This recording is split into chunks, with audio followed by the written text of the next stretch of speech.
Breaking news చూస్తున్నాం. మహారాష్ట్ర ఛత్తీస్గఢ్ సరిహద్దుల్లో encounter జరిగింది.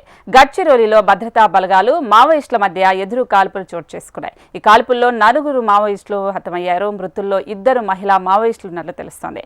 ఘటనా స్థలంలో భారీగా ఆయుధాలు స్వాధీనం చేసుకున్నాయి భద్రతా దళాలు. కవండే ఎఫ్బోబీ దగ్గర ఎదురు కాల్పులు కొనసాగుతున్నాయి. గడ్చిరోలి ఎస్పీ రమేష్ నేతృత్వంలో 300 మంది C-60 బృందం అడవులను జల్లెడపడుతోంది. సో దీనికి సంబంధించి మరింత సమాచారం మా ప్రతినిధి రవికిరణ్ అందిస్తారు. రవికిరణ్. స్వప్నిక, మహారాష్ట్రలోని గడ్చిరోలి జిల్లాలో మరోసారి ఎన్కౌంటర్ అయితే చోటు చేసుకుంది. ఛత్తీస్గఢ్ అలాగే మహారాష్ట్ర సంబంధించి సరిహద్దు ప్రాంతాల్లో ఎన్కౌంటర్ చోటు చేసుకుంది. ఈ ఎన్కౌంటర్ లో పోలీసులకు మావోయిస్టులకు మధ్య ఎదురు కాల్పుల్లో 4 మావోయిస్టులు మృతి చెందినట్టుగా తెలుస్తుంది. మహారాష్ట్ర ఛత్తీస్గఢ్ రాష్ట్రాల సరిహద్దులో ఉన్నటువంటి కవండే ఎఫ్ఓబి వద్ద ఇంకా ఎదురుకాల్పులు అయితే కొనసాగుతున్నట్టుగా అడపాదడపా జరుగుతున్నాయి.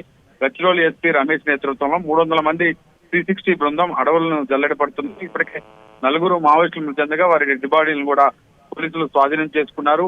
5 రాష్ట్రాల సరిహద్దులు అలర్ట్ కొనసాగుతున్న నేపథ్యంలో గడ్చిరోలి జిల్లాలో ఎన్కౌంటర్ జరగడం సంచలనంగా మారింది. ప్రస్తుతం ఈ ప్రాంతంలో ఇంకా అటవీ ప్రాంతం అంతా కూడా కవెండేకి సంబంధించి ఎఫ్ఓబి ప్రాంతం అంతా కూడా పూర్తి స్థాయిలో జల్లెడపడుతుంది. మావోయిస్టులు కవెండే ఎఫ్ఓబి ప్రాంతంలో ఉన్న సమాచారంతో 300 మంది టీంతో C-60 టీంతో ఎస్పీ రమేష్ నేతృత్వంలో అడవులన్నీ కూడా కూంపు సెర్చ్ ఆపరేషన్ అయితే కంటిన్యూ చేస్తున్నారు. Swapnika. Right Ravikiran, thanks for the updates.